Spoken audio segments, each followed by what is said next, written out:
안녕하세요. 저는 부모님 두 분과 동생을 같은 날에 떠나보낸 팔자가 센 30대 여성이랍니다. 저는 원래 부모님과 남동생이 밑에 하나 있었어요. 제 나이 26살에 눈이 정말 많이 오던 날이었어요. 저는 일 때문에 함께 하지 못했는데 가족 행사가 있어서 할머니네 집에 다녀오던 가족들이 걱정이 되긴 했지만 무슨 일 있겠어? 했던 것 같아요. 엄마 몇 시에 도착해 그럼? 길 많이 막혀? 아유 말도 마라 그냥 도로가 아주 주차장이다. 도착은 앞으로 2시간 남았는데 계속 시간이 늘어나고 있어서 모르겠어 확실히. 엄마 길 너무 미끄럽고 힘드니까 무리해서 오지 말고 아빠랑 수연이랑 근처 숙박업소 내가 잡아줄 테니까 하루 쉬고 내일 와. 뭘 그래 돈 아깝게 얼른 가볼게. 늦으면 저녁 먼저 먹고 있어 수민아. 응 알겠어 조심히 와 조심히. 3시간이 지나고 전화를 아빠 엄마 동생에게 돌려가면서 했지만 아무도 받지를 않길래 뭔가 불안하고 불길했어요. 그리고 뉴스 속보가 나왔죠. 우리 가족이 지나쳐야 하는 터널에서 대형 사고가 발생했다는. 순간 정말 아니겠지, 아니겠지를 반복하며 그쪽에 나와 있는 정보를 통해서 전화를 해봤고, 어디 병원 쪽으로 부상자와 사망자들이 옮겨지고 있는지를 알 수 있어서 곧장 출발했습니다. 아니면 정말 다행이지만 만약 맞다면 제가 가는데 시간이 걸리기 때문에 그렇게 아니길, 제발 아니길 바라면서 몇 군데의 병원을 돌던 중 저희 가족을 발견했어요. 엄마와 동생은 현장에서 사망을 한 상황이었고 아빠는 위급한 상황이었죠. 제발 살려달라고 울고불고 했지만 야속하게도 제 가족 전부를 한나라시에 그렇게 모두 데려가 버렸습니다. 남편과는 이미 저때 연애 중이었고 제정신을 차리지 못하는 제 곁을 밤새 며칠이고 지켜줬어요. 저희 가족의 마지막 길을 함께 해주시려고 와주신 많은 지인분들과 가족분들께 제대로 말 한마디 하지 못했던 저를 대신해서 남편이 다 해줬고, 솔직히 가족을 한 번에 떠나보내고 꽤 오랜 시간 제정신으로 살지를 못하다 겨우 남편 덕분에 아픔을 딛고 일어서기 시작했어요. 제가 어느 정도 괜찮아지고 저희 연애에도 결실을 맺어야겠다 싶을 때쯤 남편과 저는 결혼을 하기로 마음먹고 시댁에 찾아갔습니다. 엄마, 저 수민이랑 이제 결혼하려고 해요. 그래서 오늘 허락도 받을 겸 왔어요. 나는 근데 수민이 너가 좀 찝찝하다. 솔직히 까놓고 말해서 팔자가 얼마나 세면 가족을 한꺼번에 보내냐. 우리 진훈이한테도 피해줄까봐 찝찝하긴 하다. 엄마, 왜 그런 말을 해? 수민이 상처받게. 팔자 세고 뭐 그런 게 어딨어. 내가 한 말이 맞는 말이지. 이거사 모르면 가만히 있어. 팔자 센 여자들이 서방도 잡아먹는 말이 있어. 그래도 저 부모도 없는 애를 반대하자니 또 내 마음에 걸리니. 아휴, 아무튼 알겠다. 어머니, 제가 부족하고 탐탁지 않으신 거 잘 알고 있어요. 제가 많이 노력할게요, 어머님. 그래, 뭐 그래라. 남편과 연애를 하던 도중에 부모님과 동생을 떠나보내고 세상에 가족 하나 없는 신세가 되었다는 걸 시모도 잘 알고 계셨지만 아무래도 부모도 없는 저에게 아들을 주기는 아까우셨겠죠. 서운하지만 충분히 이해가 되는 상황이었기 때문에 부족한 제가 그 마음을 채워드리도록 노력을 많이 해보자는 생각을 했습니다. 남편과 제가 뜻이 맞아서 전원주택을 결혼 허락과 동시에 짓고 있었고 날짜가 맞지 않아서 식을 먼저 올려야 하는 상황이라 식부터 올리고 저는 제 집에서 남편은 시댁에서 우선 살다 합치기로 했습니다. 공사가 거의 끝나갈 무렵 시댁의 저녁 초대를 받아서 가게 되었어요. 어머님, 아버님, 저 왔어요. 맛있는 저녁 해주신다고 해서 제가 작은 선물 좀 준비해왔습니다. 이게 뭐냐? 스카프? 정성은 고맙다만 나는 명품 브랜드 스카프 아니면 안 쓴다. 미안해서 어쩌니? 영수증 안 버렸으면 얼른 환불해라. 그리고 이 양반은 목도리도 명품 아니면 안 쓴다 우리는. 어쩌니? 제가 몰랐네요. 환불하고 다시 새로 사올게요. 응, 그래. 나는 몇 개 찜해둔 게 있으니까 그거 알려주면 그걸로 사와라. 앞으로는 서로 번거롭지 않게 뭐 사주려거든 그냥 현금으로 줘라. 그게 편하지 않겠니, 서로? 아, 네, 알겠습니다. 기껏 고심 끝에 선물을 사갖고 싸구려를 산 것도 아닌데 명품 브랜드의 스카프와 목도리가 아니라는 이유로 퇴짜를 받게 되었죠. 대놓고 선물 말고 현금으로 달라는 말에도 기분이 나쁘긴 했지만 뭐 그럴 수 있지라고 최대한 긍정적으로 생각을 하면서 저녁을 먹었어요. 어머니, 음식이 정말 다 너무 맛있어요. 그래? 많이 먹어라. 원래 밥은 집밥이 최고인데 애미가 없으니 뭘 얻어먹고 살았겠냐. 많이 먹어라. 그쵸? 앞으로는 어머님이 해주시는 따뜻한 집밥 먹을 수 있어서 다행이에요. 어머, 수민이 너 여우니? 은근슬쩍 시애미한테 밥상 차리라고 떠넘기는 거야? 네? 아니요, 아니요. 절대 그런 뜻이 아니에요, 어머님. 아유, 됐다 됐어. 긴 말 하지 말아야 된다고 했는데 내가 자꾸 까먹네. 응? 누가 그런 소리를 했어? 긴 말을 하지 말라니 뭔 말이야, 엄마? 에이, 이 옆에 내가 조용히 밥 좀 먹자, 밥 좀. 당신 혼자 알고 있으면 될 것을 동네방네 소문을 내라, 아주. 대체 누가 저랑 긴 말을 하지 말아야 한다고 했을까요? 뭔가 말실수를 하듯 시모는 당황스러워 보이기도 했지만 어쩔 거야 라는 당당한 태도를 보이길래 솔직히 궁금하긴 했습니다. 그런데 뭔가 다짐한 듯 시모가 입을 열더군요. 아니, 내가 용한국 가서 사주를 보고 왔는데 수민이 너 팔자가 센 거 맞더라. 남편도 잡아먹을 거라고. 안 그래도 이 부적을 어떻게 전해줄까 했는데 이거는 네 베개에 넣어두고 이거는 진원이가 쓰는 베개에 넣어두고 최대한 너랑 나랑은 부딪히지 않는 게 좋다고 하더라고. 서운해도 어쩔 수 없지 않겠냐? 내 아들을 잡아먹을 수도 있다는데 애미가 돼서 모른 채 하고 넘길 수는 없지.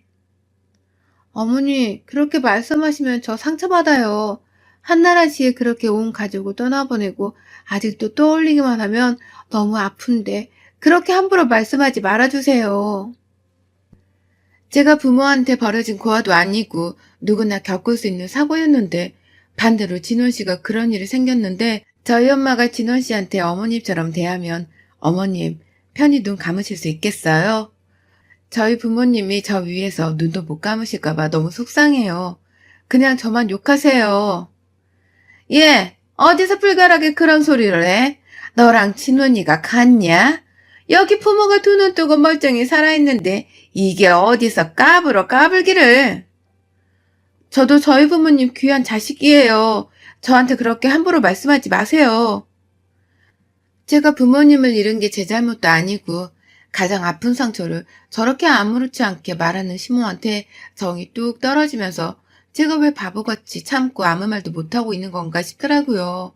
아닌 건 아니라고 말을 하는 게 맞고 부모님이 안 계셔도 저 김수민은 김수민인 게 변함이 없지라고 생각을 하면서 더 강하게 말했죠. 그렇게 전쟁 갔던 저녁 식사가 끝나고 할 말이 있으니 앉아보라는 시모 말에 온 가족이 거실에 둘러앉았습니다. 진원아, 너네 집 이제 2주면 입주하는 거지? 응, 딱 14일 뒤에 입주하는 날이야. 그래, 내가 생각을 해봤는데 어차피 수민이 너는 집에서 일을 한다고 했는데 둘 다 맞벌이 하면서 집에 신경 쓸 시간도 없을 것 같고 너네 집 짓는 게 규모가 상당하더만. 그리고 부모가 근처에 있는 게 좋지. 그래서 말인데 1층은 우리가 쓰고 2, 3층은 너네가 써라. 수민이 어떠니? 네? 합가 말씀하시는 거예요? 아, 어머니, 그건 진원 씨랑 상의를 좀 더 해보고 말씀드릴게요. 응? 난 좋은데. 당신도 집에서 일하면서 집안일하고 이럴 시간도 없을 건데 엄마 계시면 엄마가 다 도와줄 거 아냐? 또 엄마 밥도 매일 먹을 수 있고 난 좋아. 그래, 내 말이 그 말이야. 부모님 일찍 여의고 너가 뭘 배운 게 있겠어. 사람이 밥은 늘 든든하게 먹고 다녀야 되는데 토달지 말고 그렇게 해. 우리도 그 날짜에 이사 준비할 거니까 알겠니?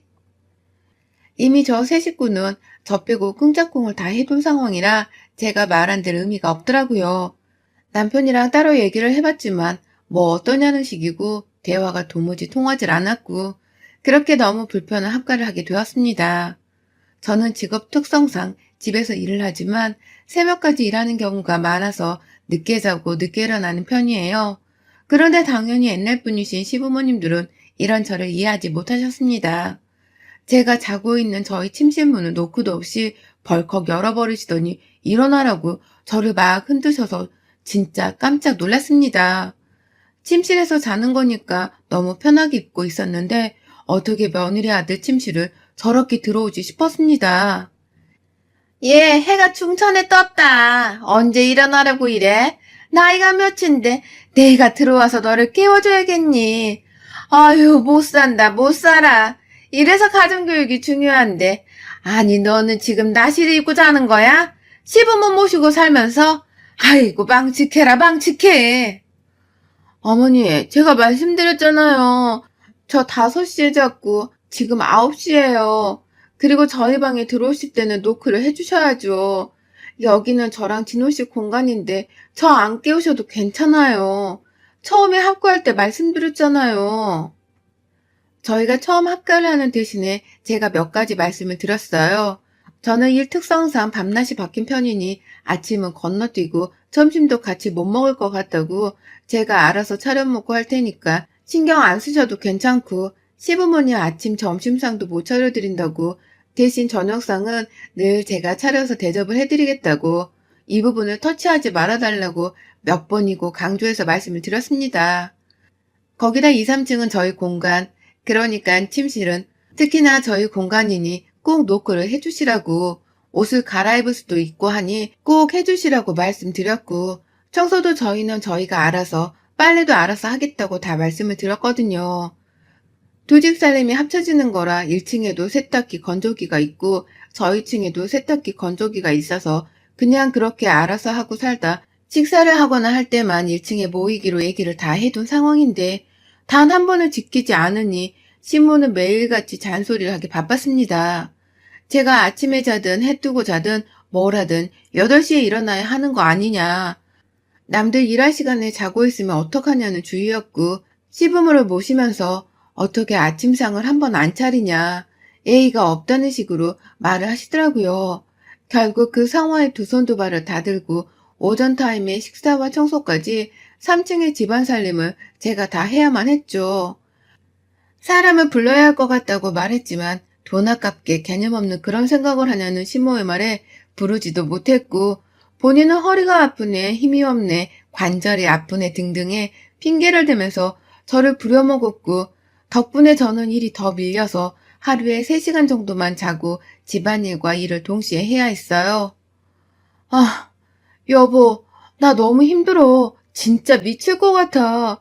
내가 청소를 해도 마음에 안 드신다고 다시 이러고만 계시고 나 일해야 한다고 해도 어디 CM이 말을 거역하냐고 역정만 내시고 일도 집안일도 뭐 하나 제대로 할 수가 없어. 정말 너무 힘들어 여보. 이렇게는 못 살아 나. 이렇게 말하면 조금 서운할 수 있는데 우리네 어머님들은 다 그렇게 사셨어. 일도 하시고 집안일도 하시면서. 당신 장모님이 완전 공주처럼 키우셨나 본데 내가 봤을 때 여느 평범한 유부녀 삶을 살고 있는 것 같은데 유독 당신은 왜 그렇게 힘들다고 해? 당신이 단 하루라도 나처럼 살아봐. 새벽 6시에 일어나서 아침상 거하게 차려내고 1층부터 3층까지 구석구석 청소기에 걸레질에 그뿐이야? 곳곳에 먼지털이까지 매일 해대고 있고 빨래, 환기에 식물은 또 얼마나 많아? 식물도 먼지에 매일 닦아주고 마당 관리에 죽을 것 같다고. 저렇게 하고 나면 또 점심이라고 밥 차리래. 그럼 반나절이 가. 겨우 일 좀 하려고 앉으면 이거 해달라 저거 해달라 미친다고. 정말 그러다 저녁 오고 당신 오고 밥 먹이고 정리 싹 하고 겨우 앉아서 일하는 거야. 당신은 이렇게 살 수 있겠어? 당신이 너무 요령이 없는 거 아니야? 아, 진원, 너 진짜 말 그렇게 하지 마. 아니, 당신이 너무 요령이 없어. 막 무식하게 하는 것 같아서 그렇지. 도무지 남편과는 대화가 통하지 않고 이런 사람을 붙들고 제가 무슨 말을 할까 싶었죠. 매일을 저렇게 살다 보니 업무에 지장도 오고 도저히 안 될 것 같아서 시부모와 남편을 불러서 말했습니다. 드릴 말씀이 있어요. 지금 하루 온종일 집안일을 제가 다 하고 있는데 이러다 보니 제 일을 하지를 못하고 자꾸 미뤄지고 새벽까지 하고 하루에 3시간도 못 자는 날이 많아요. 건강에도 해롭고 이렇게 더 이상은 못해요. 어머님은 허리도 관절도 다 아프다고 하셨으니 가사일 도와주시는 이모님 오실 거예요. 주 3일 쉬고 오셔서 봐주실 거예요. 예, 돈이 넘쳐나니 너는? 돈 아까운 줄 모르고. 돈 아까워 죽겠죠. 그 돈 굳이 안 나가도 되는 돈인데, 근데요, 어머니, 제 병원비가 더 나가요. 골병 나서 죽을 것 같아요. 어머니, 솔직히 어머님도 청소며 가사일 그렇게 안 하면서 제가 다 하니까 별의별 거 다 시키시잖아요. 그것도 매일같이 그러니 어머님이 원하는 대로 매일같이 청결하고 깨끗한 집으로 유지해 둘게요. 그 돈을 그럼 나를 줘라. 내가 청소랑 할 테니까. 아깝게 정말. 아니에요. 이모님 오실 테니 어머님도 편하게 계세요. 신모에게 통보를 하고 이모님을 모셨지만 그게 탐탁지 않으셨던 시모는 오늘 이모님들마다 사사건건 시비를 거시고 태클을 걸어 결국 반나절 하루 만에 사람들이 도망가 버렸고 결국 업체에도 너무 죄송해서 더 이상 누군가를 부를 수가 없어서 제가 혼자 하게 되었습니다. 이 큰 집에 늘 저 혼자인 기분, 저들의 가정부이기 위해 제가 존재한다고 생각이 들면서 극도의 슬픔과 외로움이 느껴졌고 심지어 1층에 게스트룸이 하나 있는데 남편은 본인이 그걸 원할 때 빼고는 거기서 자더라고요. 그러니까 1층은 결혼 전 남편네 가족들이 살던 대로 살고 있는 거고 저는 이 집에 가사 도우미로 들어왔고 남편 욕정 채워주는 기회가 된 기분이었습니다. 너무 서럽고 힘든 시간을 보내다 보니 제 가족들 기일이 왔고 크게까지는 아니어도 작게 늘 챙기고 있었기 때문에 이날도 역시 손수 준비를 하려고 했습니다. 그런데 갑자기 시모가 이런 말을 하더라고요. 아우, 너는 정말 이런 걸 꼭 해야겠니? 난 너무 찝찝하다. 불결해서 하기 싫은데 그러면 너희는 2층에서 상 피고 하면 안 되겠니? 어머니, 뭐가 찝찝하고 불길하신데요? 도와달라 한 적 없고 저 혼자 손수 차리고 있는데 저 같으면 안쓰러워서 같이 해주는 신용이라도 하겠네요. 너 요즘 왜 그렇게 따박따박 말대꾸를 하고 그래? 자꾸 기어오르네 이게. 저희 가족 오는 날 언성 높이고 싶지 않으니까 그냥 참견 말아주세요. 진짜 서럽고 열받지만 2층을 몇 번이고 오르락내리락 하면서 2층 거실에 저희 가족들 제사상을 차렸습니다. 오늘 분명 제사라고 말을 했는데 오랜만에 지인이 근처에 왔다며 술을 마시고 들어오겠다는 남편. 당신 언제 오려고? 오늘 우리 가족 기일인 거 며칠 전부터 말해줬잖아. 아, 나도 알아. 상 내버려둬. 내가 가서 인사할 테니까. 그게 뭐 그렇게 중요하냐? 하기만 하면 되지. 당신 진짜 해도 해도 너무하다. 너 나랑 결혼은 왜 했니? 정말 내가 니네 집 종이야? 식모야? 도저히 이렇게는 너랑 못 살겠다. 왜 이래 또? 아무튼 끊어. 저는 지네 부모한테 최대한으로 모든 에너지를 다 쏟고 있는데 본인은 최소한의 도리도 못하는 걸 보고 이런 놈이랑 제가 왜 살아야 하나 싶더라고요. 부모님께서 살아생전 너무 열심히 사셔서 저에게 남겨준 유산도 제가 평생 놀고 먹어도 될 정도였고 서울의 20평대 작은 아파트 한 채도 남겨주셨는데 사실 이 돈이 너무 아깝고 눈물이 나서 쓰지를 못했습니다. 그래서 계속 평소처럼 열심히 일하고 돈 벌고 그랬던 건데 이 사람과 이혼을 결심하면서 원래 우리 가족들끼리 노후에 함께 집 짓고 살자고 했던 곳이 떠올라 그쪽에 집을 짓고 시공이 완료되면 나가야겠다는 생각을 했어요. 서울의 아파트는 세를 받으면 되는 거니까 우선 더 이상 저렇게 가정부처럼 식모처럼 살지 않기로 했고 고개 딱 쳐들고 당당하게 말했습니다. 예, 수민아, 오늘 저녁은 꽃게탕 좀 먹게. 장 좀 봐와라. 어머님이 사오세요. 저 일해야 해서 시간 없어요. 그리고 드시고 싶으면 직접 해서 드세요, 꽃게탕. 뭐? 저게 근데 싸가지 없이. 싸가지도 없고 꽃게도 없고 밥할 시간도 없으니까 백수인 어머님이 하세요. 남는 게 시간이시잖아요.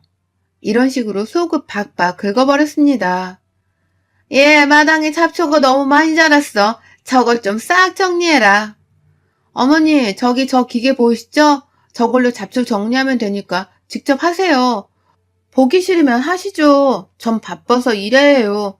그러게 사람 쓴다고 할 때 가만히 좀 계시지. 복을 발로 차버리세요. 아무것도 하지 않았어요. 2층 올라오는 계단에 문을 하나 설치했습니다. 잠금이 되는 걸로 굳이 사비를 들여서 말이죠. 비밀번호로 열고 닫을 수 있었는데 남편에게도 굳이 알려주지 않았어요. 100% 본인 엄마한테 나불거릴 게 뻔했으니까요. 저렇게 공간 분리를 확실하게 하고 저는 11시에서 12시에 기상해서 씻고 밥 먹고 일하다 저녁을 먹고 그렇게 같이 사는 집이지만 늘 혼자서 밥 먹고 혼자 생활을 했습니다. 하루는 남편이 폭발해서 저에게 그러더군요. 넌 대체 뭐 하자는 거야? 언제까지 이럴 거야? 우리가 부부이긴 해? 부부가 한 침대에서 자고 그래야지. 뭐 하는 거야? 왜 나를 거부해? 나를? 짐승만도 못한 새끼. 너는 지금 네 욕 좀 못 푸니까 나한테 이제 와서 화가 나니? 애초에 니네 부모 옆에 딱 붙어서 네 마누라 남몰라라 한 거 너였어.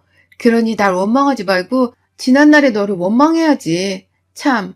그리고 도저히 당신이랑은 몸 스치는 것조차도 싫어서 아무것도 못하겠으니까 나한테 기대하지 마.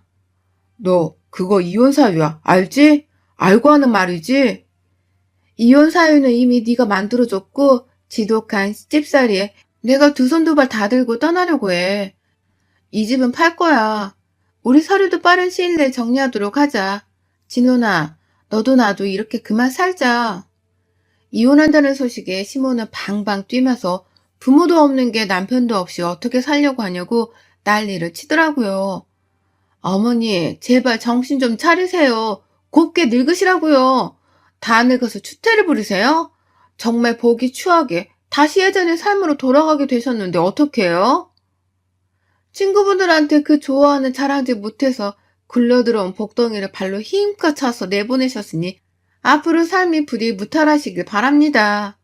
남편과 이혼하는 동시에 재산 정리도 했고 지었던 전원주택은 제게 소유권이 있어서 사실 시댁과 남편은 빈몸으로 쫓겨나게 되었는데 문제는 이 집이랑 저랑 본인 아들 믿고 돈도 아주 흥청망청 써서 전셋집 하나를 구하지를 못하는 신세라 13평의 월세집 하나를 구해서 산다고 해요.